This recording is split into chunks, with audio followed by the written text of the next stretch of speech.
My name's Christopher Pratt. I'm the founder and owner of Pratt Injury Lawyers. We handle cases all over the United States, and we focus on cases involving catastrophic personal injury, and my personal focus is wrongful death cases.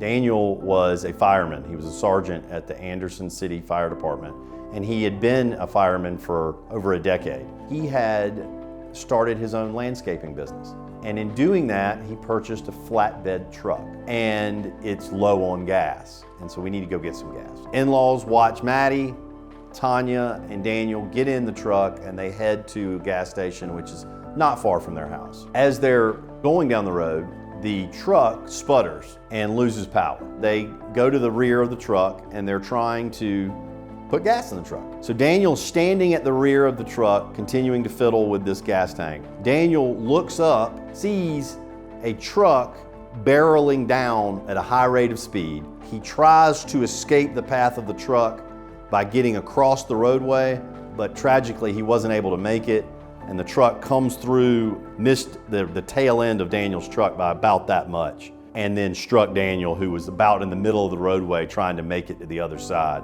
The truck never braked before impact. There was no pre-impact skid marks. Our accident reconstructionist came in and put the truck at 52 miles an hour in less than 50 feet from when he hit Daniel. The police report and the police investigation, which in my opinion was very flawed, found Daniel at fault. And their basis was simply, well, the other car had the right of way because Daniel was in the road, so it was fine for them to just run him over, which is ridiculous, and it's not what the law is in South Carolina. We really wanted to show that the defendant's conduct was unreasonable. And one of the big moments of the case as we litigated it was I took the deposition of the defendant driver. He said he was going 25, 30 miles an hour at the time he hit Daniel. He said that Daniel was not in the roadway at all, that Daniel was somehow hiding behind the front of the car and then leapt out in front of him at the last second. The misrepresentations, the untruths, the lies that were contained in that testimony really created a problem for the defendants because we had that data showing, no, you weren't going 25 or 30 miles an hour, you were going 52 miles an hour.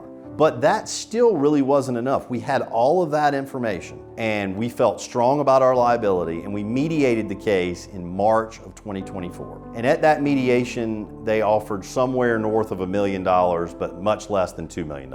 And that was just something we were not going to accept under any circumstances. Once we were really coming down that home stretch for trial and said, this case needs an animation, because just explaining what happened created a lot of confusion. And so we needed to show people rather than tell them. And that's really where DK Global came in. As we got closer to trial, again, we did the animation, we did the focus group, we were ready to go. 8 days before trial, they increased their offer to $3.5 million. 5 days before trial, they increased it to $4 million. 4 days before trial, they increased their offer to $4.5 million. And we settled the case for $5.25 on the Friday before trial, so 2 days before trial. Jurors don't process information just through their ears. They do it through their eyes, through voice, through smell, through all of their senses. If you as a trial lawyer are not appealing and educating and informing and advocating in all of those senses, then you're not doing the best job you can do for your client.